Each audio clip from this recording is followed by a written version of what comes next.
학생들은 다 어디 갔나요? 네. 저희 교회가 지금 이제 찬양 예배를 처음 있는 게 아니고요.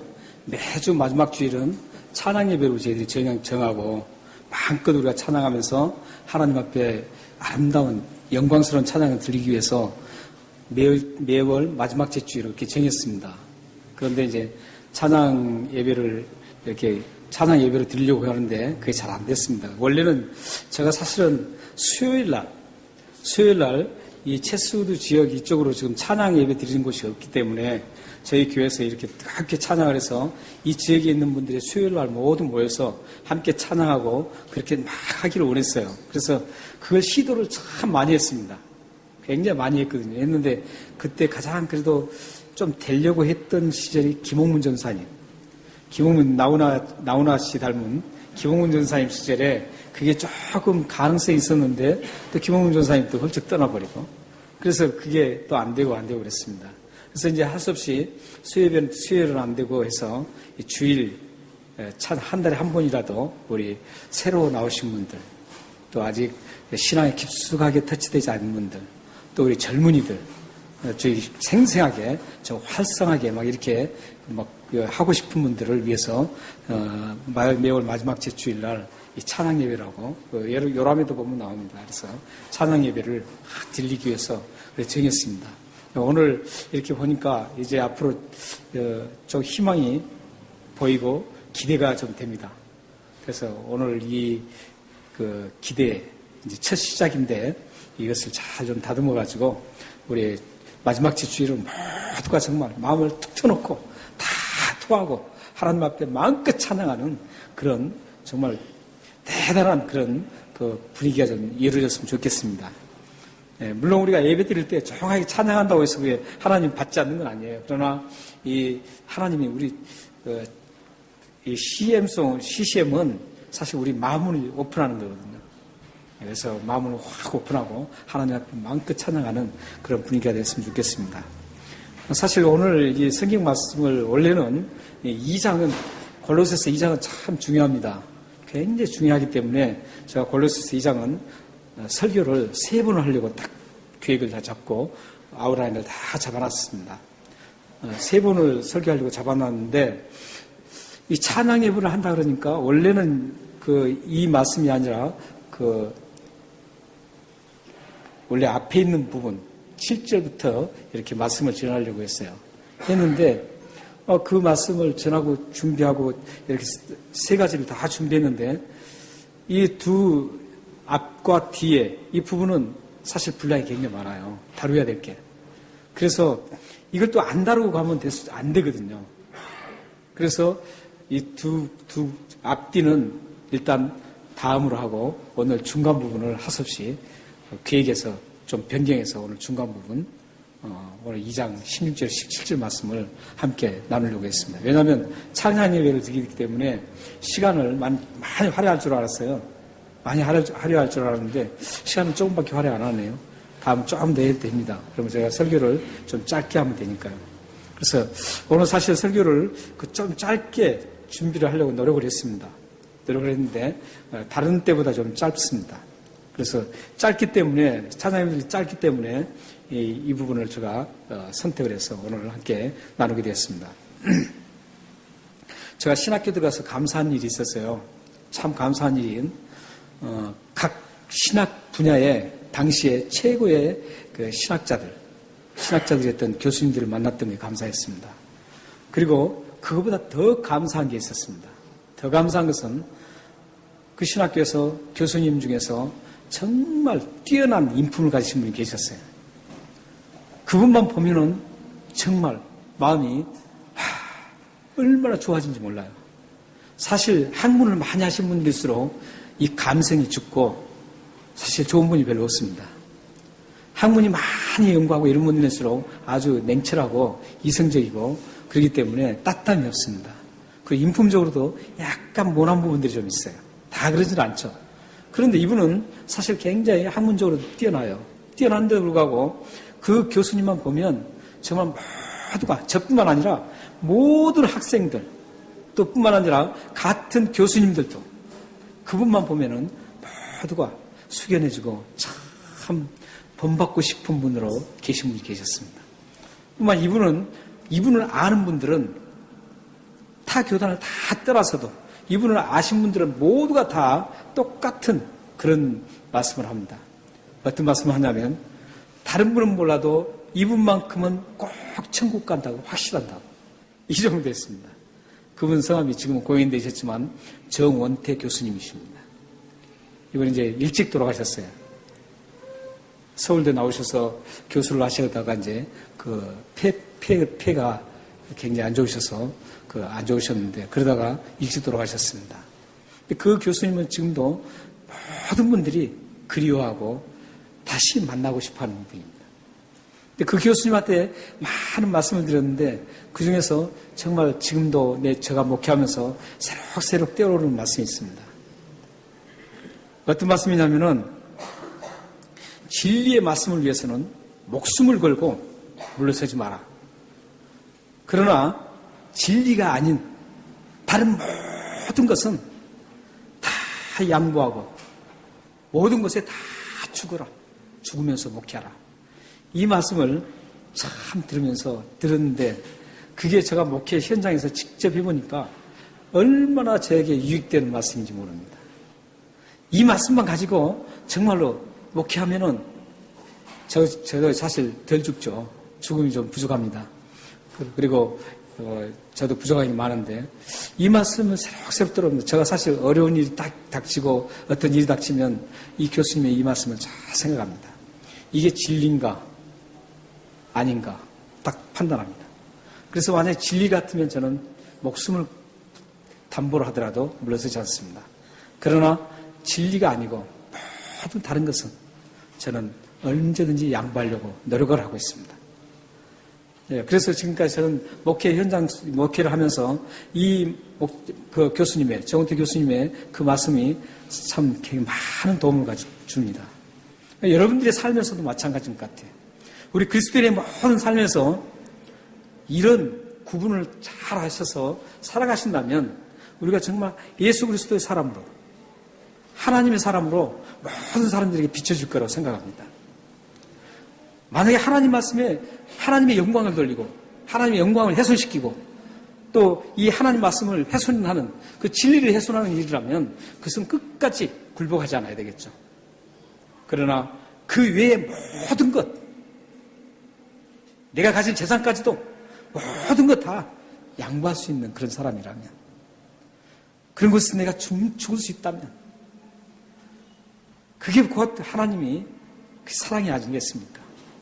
우리에게 주신 사랑이라고 생각합니다.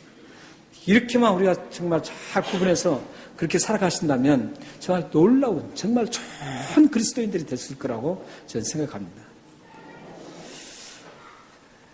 사실 사람들 사이에 보면은 별것 아닌 것 가지고 진리도 아닌데 사실 보면 아무것도 아니에요.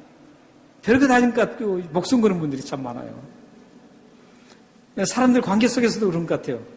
사람들 관계 속에서도 그 일은 별로 큰 그게 정말 하나님의 영광을 훼손하는 것도 아니고 또한 하나님의 말씀을 아주 잘못된 그 교리로 가는 것도 아니고 그런데도 불구하고 그 아무것도 아닌 것 가지고 그거 가지고 서로 마음 다치고 서로 막 이렇게 하는 거 보면 참 그 마음이 아플 때가 있더라고요.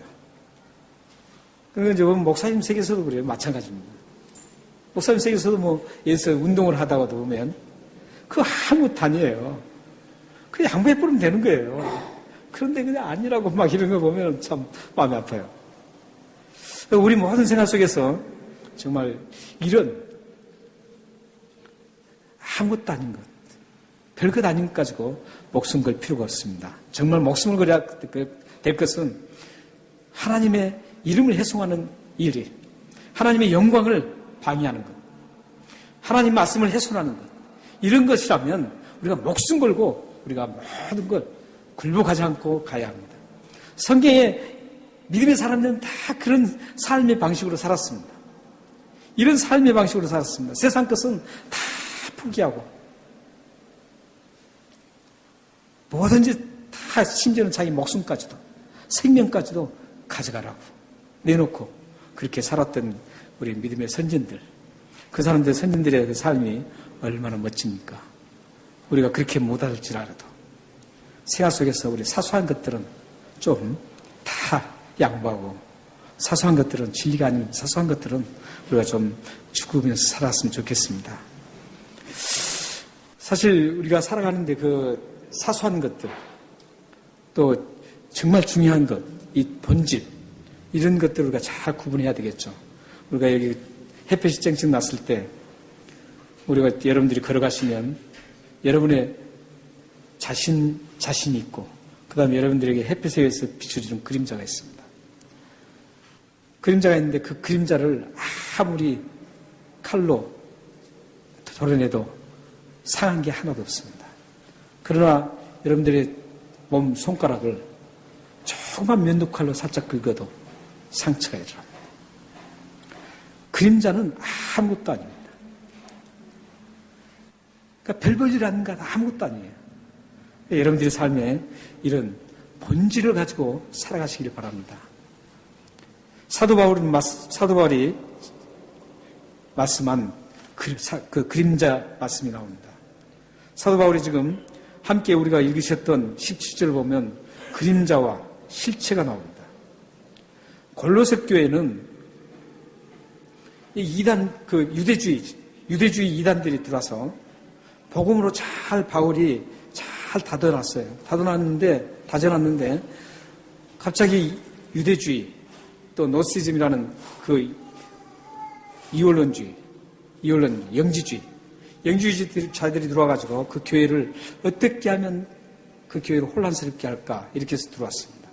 들어와서 그들이 유대주의자들은 자꾸 할례를 받아야 되고 율법을 준수해야 된다. 그래야지 구원에 이를 수 있다. 이렇게 계속 욕을 합니다. 사실 골로새는 이방교회이기 때문에 율법과는 전혀 관계없는 사람들이었어요. 율법을 알지도 못한 사람들이에요. 그들은 율법이 뭔지도 모르는 사이에 그들은 복음만을 받아들였어요. 복음만을 받아들이고 감격했고 예수 그리스도가 나의 정말 구원주라는 것을 믿고 하나님 앞에 감사하면서 지냈어요. 신앙생활을 하고 있었어요. 그런데 이 유대주의자들이 거기에 들어와서 아니다라는 거죠. 그러니까 이분들이 혼란이 일어난 거예요. 혼란이 일어나요. 그래서 이 혼란스러운 그 교회를 바울에게 보고를 합니다. 바울을 찾아가서 얘기를 합니다. 그러자 바울이 이 유대주의를 향해서 아니다. 율법은 모든 것들은 그림자다. 실체가 아니다. 그걸 지금 골로새 교인들에게 보내서 절대 거기에 현혹되지 말고 굳굳하게 예수 그리스도를 붙잡고 승리한 그리스도인으로 구원을 받는 그런 완성을 이루라고 권면하는 말씀입니다. 사도 바울이 말씀한 그 그림자가 16절에 나옵니다. 16절 한번 보시겠어요? 16절 한번 읽겠습니다. 시작. 그러므로 먹고 마시는 것과 절기나 초하루나 안식일을 이유로 누구든지 너희를 비판하지 못하게 하라. 여기 보면 지금 먹고 마시는 것과 절기나 초하루나, 원래 초하루 이것은 옛날 성경에는 월삭으로 나왔어요. 월삭. 참 어려운 말로 나왔죠. 그리고 안식일, 이 먹고 마시는 것과 절기와 초하루와 안식일 네 가지를 지금 제시하고 있습니다. 근데 이것 때문에 누구든지 비판하지 말라는 거죠. 그러니까 이것은 지금 한마디로 말씀드리면 이런 율법이에요, 지금. 먹고 마시는 것. 이 먹고 마시는 것은 레위기 10장과 레위기 11장이 나옵니다. 11장이 나오는데 먹어야 될 음식이 있고 먹지 말아야 될 음식이 있었어요. 율법에는. 그리고 마시는 거에 대해서도 마셔야 될 것이 있었어요. 그리고 마시되 아무리 마실 수 있는 거라 그래도 그릇이 더럽거나 또한 잘못된 게 다른 이물질 같은 게 묻어 있을 때는 그걸 먹지 못하도록 했습니다. 그러니까 그릇까지도 마시지 못하게 했습니다. 이게 지금 유대의 의식법이었습니다. 유대 의식법이었는데 이게 바로 율법이었습니다. 율법이었고 절기라는 것은 유대인들이 1년에 한 번씩 1년 동안 살 동안 꼭 지켜야 할 절기가 6개가 있었습니다. 6개가 있었는데 유월절, 칠칠절, 그리고 나팔절, 맥주절, 또 수장절, 또 부림절. 이 6가지를 1년에 지켰어야 됩니다. 그들은 꼭 이 계절이 되면 모두가 그 의무적으로 지켜야 됐습니다.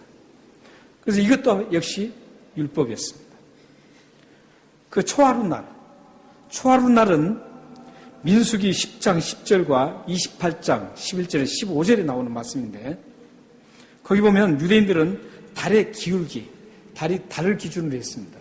달이 기울어서 없어진 다음에 다시 달이 나올 때, 새로운 달이 떠오를 때 그때를 이 사람들은 첫날이라고 생각했습니다. 그래서 그때 이 사람들은 어떻게 했냐면은 나팔을 불었습니다. 나팔을 불면서 쭉 봉화를 띄웠어요. 봉화를 막 피웠어요.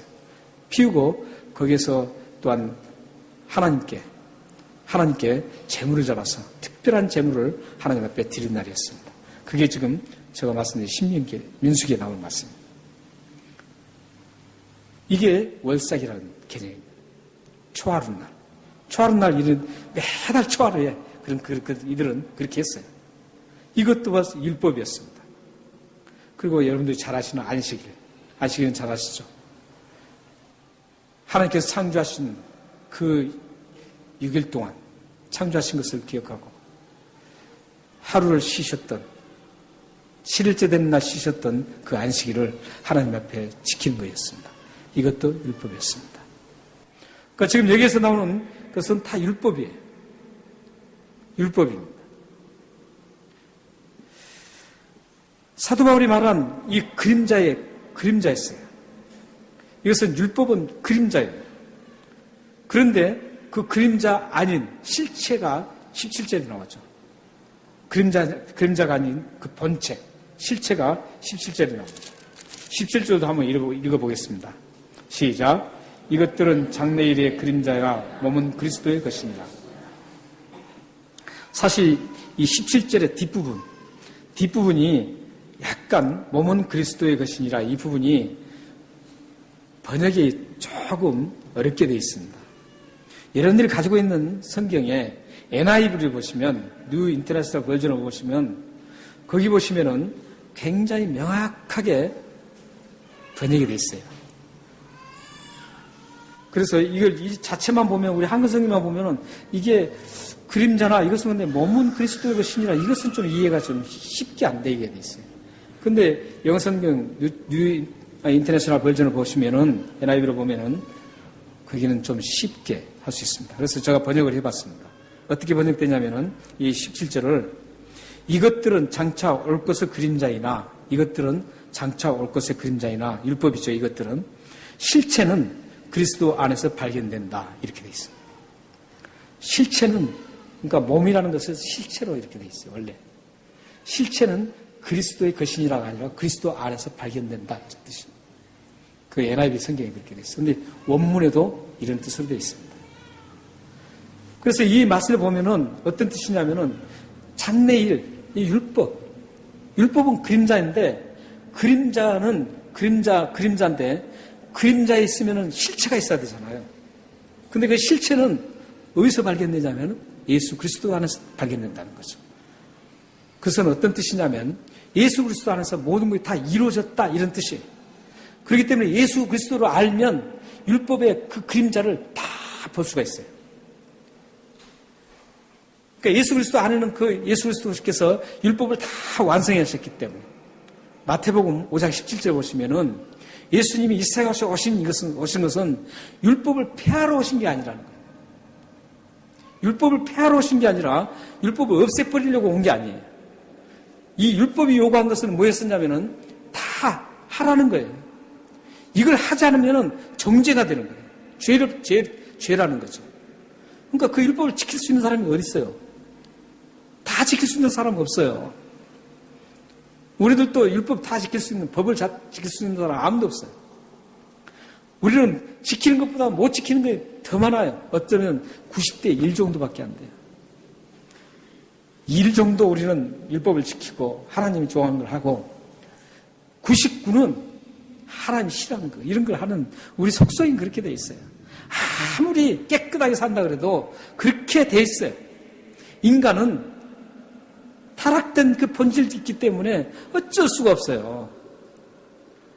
그러나 우리가 부단히 하나님 백성의 예수 그리스도로 인해서 구원을 받았기 때문에 그 구원의 은혜가 너무 크기 때문에 하나님 백성답게 살아서 이 세상의 많은 사람들에게 본이 되고 예수 믿는 사람답게 살아가는 그 본을 보여서 그 사람들도 구원으로 이끌어오는 하나님을 믿게 하고 예수 그리스도를 믿게 하는 그런 도구로 우리가 사용되는 것이죠. 그렇기 때문에 우리는 다 율법을 다 지킬 수가 없어요. 근데 그 율법을 예수 그리스도께 완성하신 이유는 예수 그리스도께 그걸 다 완벽하게 죄가 없이 다 지키신 분이에요. 지키시고 완성하신 분이에요. 그래서 예수 그리스도를 믿으면 그래서 우리가 구원을 받는 거죠. 죄가 없으시고 우리 죄를 다 짊어지고 십자가에 죽으셨기 때문에 그분을 믿으면 우리 죄가 그분에게로 전가가 되어버리는 거죠. 십자가로 전가가 됩니다. 그쪽으로 옮겨진다는 거죠. 그래서 우리가 죄가 없는 사람으로 우리가 발견되는 겁니다. 그러니까 예수 그리스도 안에서는 그 율법이 완성됐기 때문에 그 율법을 그림자를 보려면 예수 그리스도 안에 다 있다는 거죠. 그래서 그 예수 그리스도 안에서 이 예수 그리스도가 그렇기 때문에 율법의 본체라는 겁니다. 실체. 그 율법은 그림자입니다. 율법은 예수 그리스도께 가게 하는 몽학 선생님. 예수 그리스도와 앞으로 한 발자국 두 발자국 갈 수 있도록 이끌어주는 거죠. 왜냐하면 죄를 알아야 되기 때문에 율법은 죄를 깨닫게 하는 겁니다. 죄를 깨달아야만 예수님이 필요해요. 죄를 깨닫지 못하면 예수님이 필요가 없어요. 그러니까 세상 사람들은 죄를 짓는데 이거 죄다 그렇게 느끼긴 해요. 그건 하나님 말씀의 기준에서 죄라는 게 아니라 그들이 양심의 법에 의해서 죄라고 느끼는 거예요. 그러나 이 성경 말씀, 율법에 기준하는 그 죄를 알아야만 내가 이렇게 큰 죄인이구나 이걸 느낄 수가 있는 거죠. 깨닫게 돼요. 큰 죄구나, 죄인이구나, 나는. 죽을 수밖에 없는 죄인이구나. 이걸 알고, 그렇다면 이 죄를 내가 어떻게 하면 용서받을 수 있을까? 이렇게 해서 찾아가게 되는 거예요. 그 길을 그러니까 율법이 안내해 주는 거예요. 그걸 보고 몽학선생이라는 거죠. 율법이 그래서 그 안내를 해줘. 예수 그리스도가 필요하니까 예수 그리스도를 만나야 된다고. 그 길을 안내를 해 주는 거예요. 여러분 중에 죄 없는 분은 나는 죄 없다. 죄에 대해서 나는 관계없다. 죄를 지어도 관계없다. 이런 분들은 예수 그리스도가 필요치 않아요. 그러나 우리에게는 정말 우리가 예수를 믿는 사람들은 예수 그리스도를 알려고 하는 사람들은 나는 죄인이라는 거죠. 그러면 이 죄를 가만히 두고 있으면 안 되잖아요. 이 죄를 용서받기 위해서는 예수 그리스도 앞에 나가야 됩니다. 그래서 예수 그리스도 앞에 나가면 예수 그리스도께서 우리 죄의 그 모든 죄를 다 모아서 십자가에서 장사 지내버렸어요. 십자가에서 그 묻어버렸어요. 그리고 다시 3일 만에 살아나셔서 승리하신 겁니다. 그래서 십자가만 강조하면 구원이 없습니다. 부활까지 연결될 때 구원이 이루어집니다. 그래서 예수 그리스도께서 우리 죄를 다 용서하셨어요. 그래서 그것을 믿으면 우리 죄가 다 예수 그리스도의 십자가와 함께 장사 지내돼요. 그리고 예수 그리스도가 살아나신 것처럼 우리도 다시 살아납니다.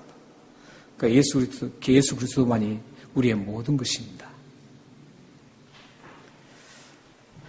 또한 히브리서 10장 1절에도 보면 이 율법을 그림자라고 그러는 거예요. 이 율법을 가지고는 그림자 이거 가지고는 우리가 온전해질 수가 없다는 거죠.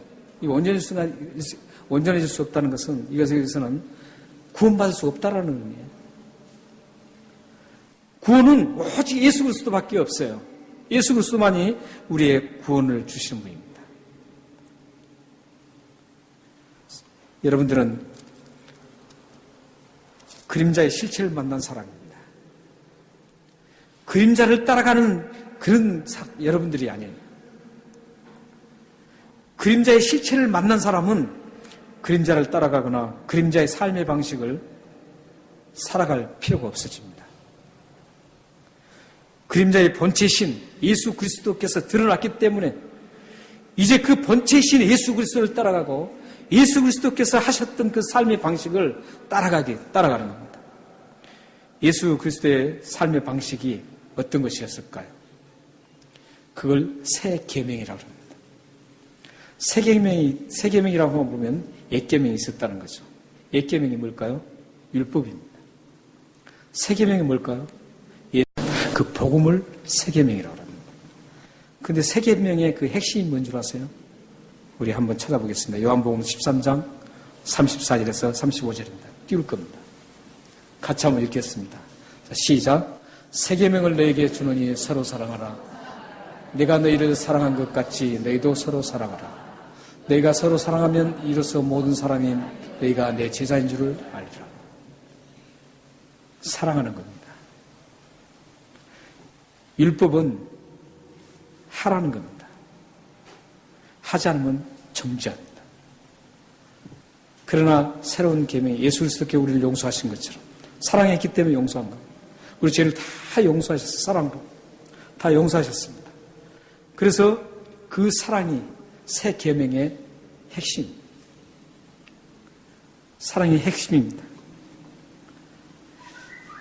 이 새 계명대로 사실 살아간다는 건 사랑하면 살아간다는 게 쉬운가요? 쉽지 않죠. 금세 미운 사람 보면은 미워지죠. 쉽지 않습니다. 그러나 예수님은 어떻게 말씀하십니까?